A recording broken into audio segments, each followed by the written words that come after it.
Sport i glazba. Idemo mi do našeg Marka Šivaka koji pratit će dvoboj Hrvatske i Gruzije na Europskom rukometnom prvenstvu. Prvi dvoboj Hrvatske na tom natjecanju. Marko, vaterpolisti su Gruziju svladali, a vjerujemo da će isto uspjeti i rukometašima. Dobar dan.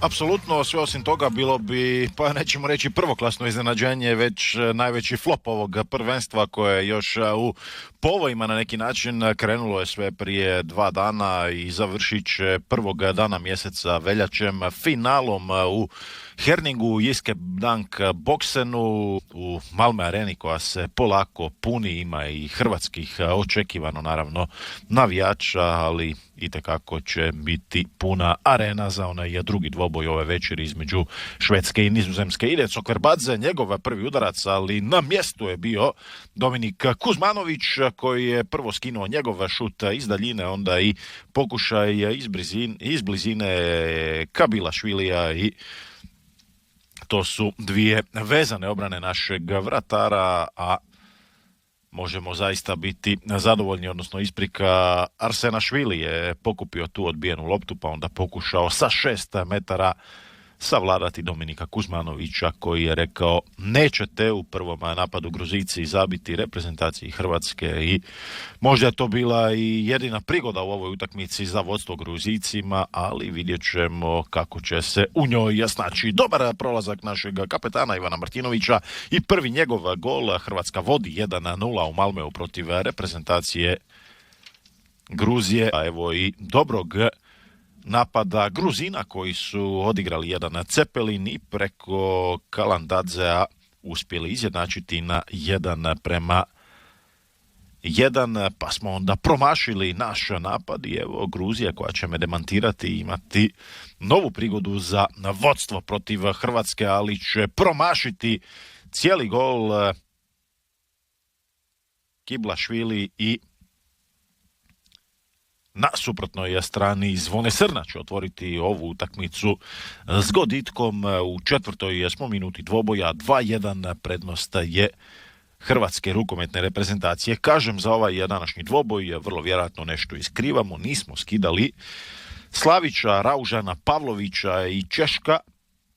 Dakle, dvojica vratara koji su na raspolaganju izborniku Sigurdsonu su Kuzmanović i Mandić, vršnjaci, 23-godišnjaci iz Njemačke rukometne lige, iz Gummersbacha, odnosno Magdeburga. Za sada je Kuzmanović otvorio ovu utakmicu s 2 obrane. Na semaforu i dalje stoji 1:1. Pratimo ovu utakmicu iz našeg zagrebačkog studija, pa nam je onda eto nešto i teško ustvrditi kad su te neke situacije koje su možda isvirane s obzirom da nemamo ni zvuk, nažalost, iza dvorane. Je li bilo neko probijanje ili pak koraci? Čini se da pogreška Zvonimira Srne i nije to 2:1 Hrvatske, već i dalje na semaforu stoji 1:1, ali evo i prvog vodstva za Gruziju. Njihova 11-ica kad već nije zabila naša. Umjesto Srne strijelac je Georgi Cokverbadze i evo ide još i kontra Gruzije gdje mogu otići na 2 razlike i otići će Gruzini pogodkom Rustamova, njegovim prvim golom. Dakle, 3:1 je za reprezentaciju koja nastupa u crnim dresovima. Po 1 gol Kalandadzea, Cokverbadzea i Rustamova za tih 3:1 reprezentacije Gruzije. Cindrić prema Lučinu, Lučina još jednom za Cindrića. 17 minuta i 17 sekundi igre za nama. Lučin je ušao u sredinu, pa onda kombinacija sa Šimićem koji će zabiti iz crte. Bravo za 25-godišnjeg Josipa Šimića, predstavljen hrvatskoj javnosti na prošlom svjetskom prvenstvu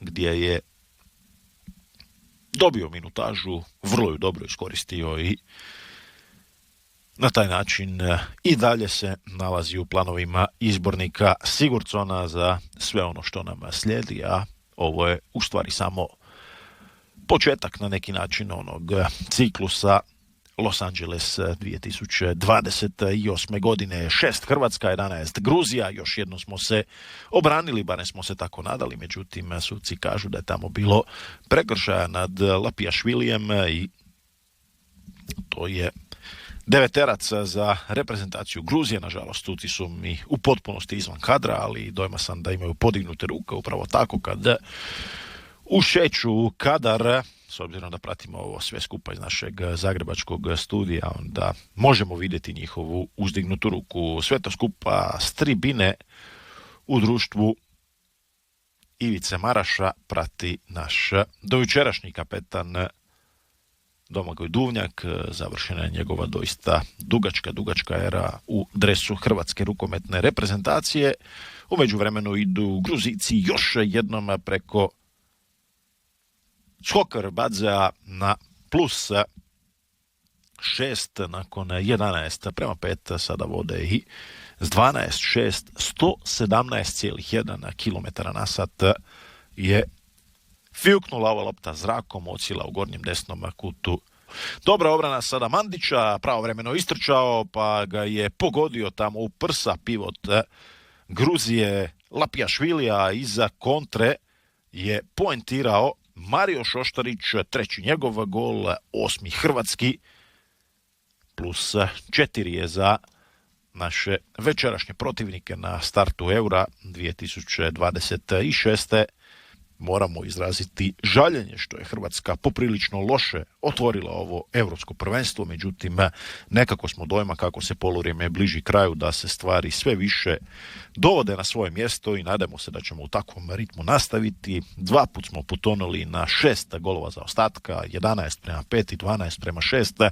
Vodila je Gruzija, ali onda smo nakon toga učinili seriju od 3:0 te 2 zgodicima Cindrića i 1 Šoštarića iza kontre stigli do 12:9 rezultata kojim se opraštamo od vas, poštovani slušatelji. Čućemo novosti iz zemlje i svijeta, vremensku prognozu, pa onda požuriti opet prema Malmö Areni i ispratiti samu završnicu prvog poluvremena. Sport i glazba. 18:34. Dobar večer, poštovani slušatelji. Najavio je ranije Karlo Plazina promjenu u studiju. On je bio s vama od 15 sati. Ja sam Sanja Žigor Frljog, bit ću za mikrofonom do kraja emisije. Večeras nešto kraće nego što je to uobičajeno. Do 20 sati kada kreće Kids Voice. To znači da ćemo hrvatske vaterpoliste protiv Rumunjske pratiti na prvom programu od 20:30. No, sada smo uz naše rukometaše. Završnica je prvog poluvremena. Marko, prije novosti oprostili smo se, čini mi se, plus 3 za Gruziju. Imaš li bolje vijesti?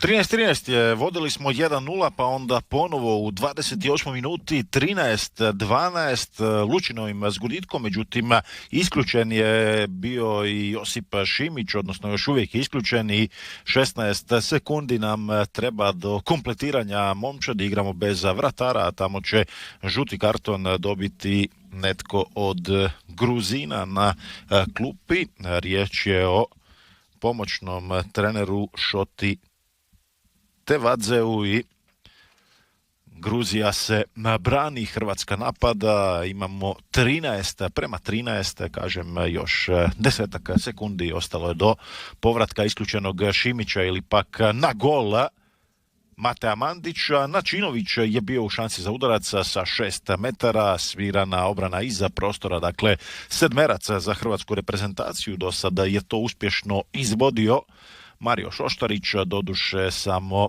jedan takav udarac bilježimo sa 7 metara. Promijenit će vratara Gruzini i David Nikabadze ide na gol, pokušat će zaustaviti Marija Šoštarića koji je uz Cindrića najučinkovitiji naš igrač na ovoj utakmici.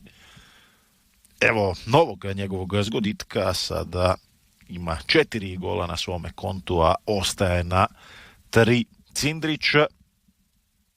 Vodimo ponovo 14:13, idemo se obraniti i pokušati možda, ukoliko će biti prostora za neku kontru, pobjeći na +2. Dosta daleko su sada vanjski igrači Gruzije od naše 6:0 obrane, ali približit će se oni bez brige. Evo, pokušaja kombinacija na crtu ne ide. Evo i te kontre koje smo zazivali. Jelinić, njegov udarac uopće prvi na ovoj utakmici i odlazimo na 15-13. Morat ćemo se još braniti jer 18 sekundi ostalo je do kraja. Višak je na desnom krilu, odakle će se podići na šut i zabiti Dika Minija i imamo 8 sekundi za eventualni novi gol, opet Jelinić, ali ovo mu je skinuo nakon što je utrčao na poziciju drugoga pivota vratar Gruzije, Zurab Cincadze i četvrtom njegovom obranom ostalo je na kraju ipak 15-14 za Hrvatsku. Sport i glazba. Žurimo na završnicu rukometa Hrvatska-Gruzija. Marko? Zadnje su 2 minute, vodimo 30-28. Lučin, nakon što je prethodno zabio i Martinović, ovo je 4. Lučinov gol, žurili su Gruzini i pogriješili, obranili smo se, dakle, to je važno naglasiti, minuta i 35 sekundi do kraja, Hrvatska ima 2 razlike, ima napad i može ipak mirno privesti ovu utakmicu kraju. Dugo smo visili poput lustera protiv reprezentacije Gruzije, ali na kraju ipak je ta kvaliteta otišla na našu stranu, no ukoliko ćemo ovako igrati u nastavku turnira neće biti dobro. Nadamo se da je ipak riječ o biranju utakmice i da na startu ovog turnira nismo bili najbolji. Sada će Martinović zatresti same rašlje za 31-28, to je 4. gol kapetana Martinovića i imamo +3 gol razlika i uopće rezultat ove utakmice će se brisati ukoliko Gruzija ne prođe, a teško će proći pokraj nas, Nizozemske i Švedske dalje, no vidjet ćemo kako će sve to skupa na kraju izgledati. Da se po jutru dana poznaje smo često znali govoriti, ali ovo jutro nije bilo baš naše, barem ne u onom stilu u kojem smo naviknuli. 30 sekundi do kraja, 114 na sat, prikaz je siline onog i brzine prošlog Martinovićevog udarca, ili Martinović još jednom ide od odbijanca, tamo to hvata i brani. Cincadze, 9. njegova obrana, ali je pokupio odbijenu loptu Mario Šoštarić i 8. svojim golom se odvojio od Georgija Cokverbadzea na vrhu liste strijelaca i bit će najučinkovitiji igrač ove utakmice, a svoj 6. pogodak dodao je i Georgi Dika Minija. 32-29 konačni rezultat ovog meča na startu Europskog rukometnog prvenstva u Malmeu. Bodovi su jedino ono što je bitno, ali utakmica je definitivno za zaborav. Vodila je Gruzija sa 6 razlike, 12-6. Na kraju je Hrvatska ipak do odmora stigla do 15-14, na kraju slavila s 32-29 i bodovima otvorila ovaj turnir. 8 pogodaka Šoštarića, 6 je dodao Cindrić, po 4 Lučin i Martinović, po 3 obrane imali su naši vratari Kuzmanović i Mandić, s druge strane Cincadze 9, 7 golova Cokverbadzea, 6 je dodao Dika Minija, po 5 Kalandadzea i Rustamova.